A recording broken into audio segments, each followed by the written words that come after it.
ಬಿಜೆಪಿಗೆ ಕಗ್ಗಂಟಾಯಿತು ರಾಜ್ಯಾಧ್ಯಕ್ಷರ ಆಯ್ಕೆ ವಿಚಾರ. ವಿಜಯೇಂದ್ರ ಇನ್ನು ಮುಂದುವರಿಯುತ್ತಾರಾ ಇಲ್ಲ ಕೆಳಗಿಳಿತಾರಾ ಅನ್ನುವಂಥ ಪ್ರಶ್ನೆ ಕುತೂಹಲ ಬಿಜೆಪಿಗೆ ಕಗ್ಗಂಟಾಗ್ತಾ ಇದೆ. ರಾಜ್ಯಾಧ್ಯಕ್ಷರ ಆಯ್ಕೆ ವಿಚಾರ ವಿಜಯೇಂದ್ರ ಮುಂದುವರಿಯುತ್ತಾರಾ ಇಲ್ಲ ಕೆಳಗಿಳಿತಾರಾ?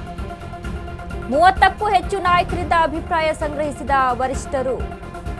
ರಾಷ್ಟ್ರೀಯ ಜಂಟಿ ಸಂಘಟನಾ ಕಾರ್ಯದರ್ಶಿ ಶಿವಪ್ರಕಾಶ್, ರಾಜ್ಯ ಬಿಜೆಪಿ ಉಸ್ತುವಾರಿ ರಾಧಾ ಮೋಹನ್ ದಾಸ್ ಅಗರ್ವಾಲ್, ರಾಷ್ಟ್ರೀಯ ಉಪಾಧ್ಯಕ್ಷ ಬೈಜಯಂತ್ ಜೈ ಪಾಂಡಾರಿಂದ ಆಯ್ಕೆ. ರಾಜ್ಯಾಧ್ಯಕ್ಷರ ಆಯ್ಕೆ ಬಗ್ಗೆ ದಿನವಿಡೀ ರಾಜ್ಯ ನಾಯಕರಿಂದ ಅಭಿಪ್ರಾಯ ಸಂಗ್ರಹ.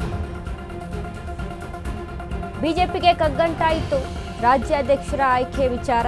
ಈಗಾಗಲೇ ಕಾಂಗ್ರೆಸ್ನಲ್ಲಿ ಒಂದು ರೀತಿಯಾಗಿ ಸಿಎಂ ಕುರ್ಚಿ ಫೈಟ್ ನಡೀತಾ ಇದ್ರೆ, ಈ ಬಿಜೆಪಿಯಲ್ಲಿ ರಾಜ್ಯಾಧ್ಯಕ್ಷರ ಆಯ್ಕೆ ವಿಚಾರಕ್ಕೆ ಸಂಬಂಧಪಟ್ಟಂತೆ ಚರ್ಚೆಗಳು ನಡೀತಾ ಇದೆ. ಒಂದ್ ಕಡೆ ಈಗಾಗಲೇ ಬೈ ಎಲೆಕ್ಷನ್ ಏನಿತ್ತಲ್ವಾ, ದಾವಣಗೆರೆ ಮತ್ತು ಬಾಗಲಕೋಟೆ ಬೈ ಎಲೆಕ್ಷನ್, ಇದು ಒಂದು ರೀತಿಯಲ್ಲಿ ವಿಜಯೇಂದ್ರಗೆ ಪ್ರತಿಷ್ಠೆ ಆಗಿತ್ತು. ಒಂದು ವೇಳೆ ಏನಾದರೂ ಅಲ್ಲಿ ಯಾವುದಾದ್ರೂ ಒಂದು ಕ್ಷೇತ್ರ ಗೆದ್ದಿದ್ರೂ ಸಹಿತ ರಾಜ್ಯಾಧ್ಯಕ್ಷರಾಗಿ ಹೇಳ್ಕೊಳ್ಳೋದಕ್ಕೆ ಒಂದಾದ್ರೂ ಇರ್ತಿತ್ತು. ಬಟ್ ಇಲ್ಲಿ ವಿಜಯೇಂದ್ರಗೆ ಈಗ ಆಪ್ಷನ್ ಇಲ್ದಂಗಾಗಿದೆ. ಸೊ ಹಾಗಾಗಿ ಆಯ್ಕೆ ಯಾರನ್ನ ಮಾಡೋದು, ಮುಂದೆ ಯಾರು ಆ ಸ್ಥಾನಕ್ಕೆ ಅರ್ಹರು, ಯಾರನ್ನ ಆಯ್ಕೆ ಮಾಡ್ಬೋದು, ಯಾರನ್ನ ಅಲ್ಲಿ ಬೆಂಬಲ ಕೊಡ್ತಾರೆ ಅನ್ನುವಂಥ ಪ್ರಶ್ನೆಗಳು ಹೆಚ್ಚಾಗಿ ಕಾಣಿಸ್ತಾ ಇದೆ. 30ಕ್ಕೂ ಹೆಚ್ಚು ನಾಯಕರಿಂದ ಅಭಿಪ್ರಾಯ ಸಂಗ್ರಹಿಸಿರುವಂತಹ ವರಿಷ್ಠರು, ಯಾರ ಮೇಲೆ ಒಲವು ಹೆಚ್ಚಾಗಿದೆ, ಯಾರ ಹೆಸರು ಮುನ್ನೆಲೆಗೆ ಇದೆ. ಒಂದು ಕಡೆ ನೋಡಿ, ಯಡಿಯೂರಪ್ಪೋತ್ಸವವನ್ನ ಏನು ವಿಜೇಂದ್ರ ಮಾಡ್ತಾರೆ ಅಲ್ಲ, ಅಂದ್ರೆ ಶಕ್ತಿ ಪ್ರದರ್ಶನ ಮಾಡುವಂಥ ನಿಟ್ಟಿನಲ್ಲಿ ಮಾಡಿರುವಂಥದ್ದು. ಬಟ್ ಬಿಜೆಪಿಯಲ್ಲಿ ಅದು ವರ್ಕೌಟ್ ಆಗುತ್ತಾ ಅಂತ ನೋಡಿದ್ರೆ ವರ್ಕೌಟ್ ಆಗುತ್ತೆ. ಯಾಕಂದ್ರೆ ಜನ ಒಂದು ಕಡೆ ಈಗ ಯಡಿಯೂರಪ್ಪ ಅವ್ರನ್ನು ಕೂಡ ಕಡೆಗಣನೆ ಮಾಡುವಂತಿಲ್ಲ. ಕಳೆದ ಬಾರಿ 2023ರ ಎಲೆಕ್ಷನ್ನಲ್ಲಿ ಬಿಜೆಪಿಗೆ ಹೊಡೆತ ಕೊಟ್ಟಿದ್ದು ಯಾವುದು ಅನ್ನೋದು ಬಿಜೆಪಿಗೆ ಸರಿಯಾಗಿ ಗೊತ್ತಿದೆ. ಸೊ ಹಾಗಾಗಿ ಯಡಿಯೂರಪ್ಪ ಅವ್ರನ್ನ ಅಷ್ಟು ಈಸಿಯಾಗಿ ಕಡೆಗಣನೆ ಮಾಡೋಕ್ಕೆ ಸಾಧ್ಯ ಆಗೋದಿಲ್ಲ. ಬಟ್ ವಿಜಯೇಂದ್ರ ರಾಜ್ಯಾಧ್ಯಕ್ಷರ ಸ್ಥಾನ ವಿಚಾರಕ್ಕೆ ಸಂಬಂಧಪಟ್ಟಂತೆ ಮುಂದಿನ ಆಯ್ಕೆ ಯಾರು, ಸದ್ಯದಲ್ಲಿ ಎಲ್ಲಾ ರೀತಿಯಾಗಿ ಚರ್ಚೆ ಮಾಡಬೇಕಾಗುತ್ತೆ. ಜಿಪಿಎ ಚುನಾವಣೆ ಹೊತ್ತಲೇ ರಾಜ್ಯಾಧ್ಯಕ್ಷರ ಆಯ್ಕೆ ಚುರುಕುಗೊಂಡಿದೆ. ಚುನಾವಣೆ ಘೋಷಣೆಯ ಮುಂಚೆಯೇ ಅಧ್ಯಕ್ಷರ ಹೆಸರು ಪ್ರಕಟ. ಸದ್ಯ ಬಿಜೆಪಿ ರಾಜ್ಯಾಧ್ಯಕ್ಷರಾಗಿರುವಂತಹ BY ವಿಜಯೇಂದ್ರ, ಅಮಿತ್ ಶಾ, ನಿತಿನ್ ನಬಿಗೆ ಕೈ ಸೇರಲಿದೆ ಹಿರಿಯರ ಅಭಿಪ್ರಾಯ. ವಿಜಯೇಂದ್ರ ಪರ ವಿರೋಧದ ಅಲೆ ಬಗ್ಗೆ ಅಭಿಪ್ರಾಯ ಸಂಗ್ರಹ.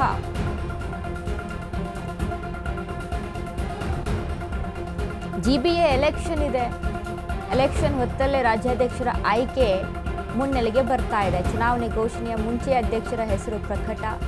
ಸದ್ಯ ಬಿಜೆಪಿ ರಾಜ್ಯಾಧ್ಯಕ್ಷರಾಗಿರುವಂತಹ BY ವಿಜಯೇಂದ್ರ, ಅಮಿತ್ ಶಾ, ನಿತಿನ್ ನಬಿಗೆ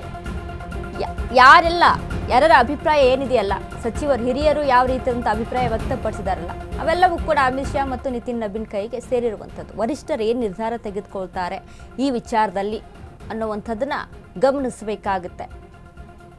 ಈಗ ಹೈಕಮಾಂಡ್, ವರಿಷ್ಠರು ಅನ್ನುವಂಥದ್ದು ಯಾವುದೇ ಒಂದು ಪಕ್ಷ ಅಂತ ಅಂದಾಗ ನಿರ್ಧಾರ ತೆಗೆದುಕೊಳ್ಳುವಂಥದ್ದು, ಸ್ಥಳೀಯವಾಗಿ ಆಯ್ಕೆ ಮಾಡುವಂಥ ವಿಚಾರ ಅಲ್ಲ ಇದು. ವರಿಷ್ಠರ ಕೈಗೆ ಸೇರಿರುತ್ತೆ. ಯಾರೆಲ್ಲ ಈಗ 25ಕ್ಕೂ ಹೆಚ್ಚು ಶಾಸಕರು, ಏನು 25ಕ್ಕೂ ಹೆಚ್ಚು ಕಾರ್ಯಕರ್ತರು ಅಥವಾ ಹಿರಿಯರ ಒಂದು ಏನು ಅಭಿಪ್ರಾಯವನ್ನು ಸಂಗ್ರಹ ಆಗಿದೆಯಲ್ಲ, ಅದು ವರಿಷ್ಠರ ಕೈ ಸೇರುತ್ತೆ. ವಿಜೇಂದ್ರ ವಿಚಾರಕ್ಕೆ ಸಂಬಂಧಪಟ್ಟಂತೆ ಈ ಹಿಂದೆ ವಿಜೇಂದ್ರ ಆಯ್ಕೆ ಆಗುತ್ತಲ್ಲ ರಾಜ್ಯಾಧ್ಯಕ್ಷ ಸ್ಥಾನಕ್ಕೆ, ಇದೇ ಬಸನಗೌಡ ಪಾಟೀಲ್ ಯತ್ನಾಳ್ ಇನ್ನು ಹಲವರು ಇದಕ್ಕೆ ವಿರೋಧವನ್ನು ವ್ಯಕ್ತಪಡಿಸ್ತಾರೆ. ಅಂದರೆ ಪಕ್ಷದಲ್ಲಿ ದುಡಿದವರು ಎಷ್ಟೆಷ್ಟು ಜನ ಇದ್ದೀವಿ, ಬಟ್ ಇಲ್ಲಿ ಸದ್ಯ ಬಿಜೆಪಿ ಹೈಕಮಾಂಡ್ ಮುಂದೆ ಇರುವ ಆಯ್ಕೆಗಳೇನು? ಹಾಗಾದ್ರೆ ಆಯ್ಕೆ ಒಂದು, ವಿಜೇಂದ್ರ ಅವರನ್ನೇ ಅಧ್ಯಕ್ಷ ಸ್ಥಾನದಲ್ಲಿ ಮುಂದುವರಿಸೋದು. ರಾಜ್ಯ ಕೋರ್ ಕಮಿಟಿ ಟೀಮ್ನಲ್ಲಿ ಕೆಲ ಬದಲಾವಣೆ ಮಾಡೋದು. ಆಯ್ಕೆ 2, ವಿಜೇಂದ್ರ ಹೊರತುಪಡಿಸಿ ಬೇರೆ ಲಿಂಗಾಯತ ನಾಯಕರಿಗೆ ಮಣೆ ಹಾಕಬೇಕು. ಸೋಮಣ್ಣ, ಜಗದೀಶ್ ಶೆಟ್ಟರ್, ಅರವಿಂದ್ ಬೆಲ್ಲದ್, ನಿರಾಣಿ ಆಯ್ಕೆಗೆ ಒತ್ತು ಇರುವಂಥ 3ನೇ ಆಪ್ಷನ್. ಒಂದು ವೇಳೆ ಒಕ್ಕಲಿಗ ಸಮುದಾಯಕ್ಕೆ ಮಣೆ ಹಾಕಿದ್ರೆ ಶೋಭಾ ಕರಂದ್ಲಾಜೆ, ಡಾಕ್ಟರ್ CN ಅಶ್ವತ್ಥನಾರಾಯಣ್ ಆಯ್ಕೆ ಮಾಡಬಹುದು.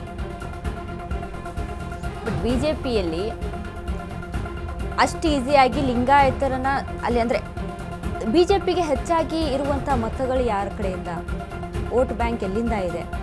ಯಾಕೆ ಯಡಿಯೂರಪ್ಪ ಅವರ ಕಡೆಗೇನೆ ಅಷ್ಟು ಈಸಿ ಅಲ್ಲ ಬಿ ಜೆ ಪಿಯಲ್ಲಿ ಅಂತ ಹೇಳ್ತಾ ಇರುವಂಥದ್ದು. ಪಕ್ಷಗಳಲ್ಲಿ ಧರ್ಮದ ಆಧಾರದ ಮೇಲೇ ಪಕ್ಷಗಳು ನಡೀತಾ ಇರುವಂಥ ಸದ್ಯಸ್ಥಿತಿಯಲ್ಲಿ ನಾನು ನೋಡಿರುವಂಥ ನಿಟ್ಟಿನಲ್ಲಿ ರಾಜಕೀಯವಾಗಿ ರಾಜಕೀಯ ಬೆಳವಣಿಗೆಗಳು ಯಾವ ರೀತಿಯಾಗಿ ಸಾಗ್ತಾ ಇದೆ ಅಂತ ಅಂದರೆ,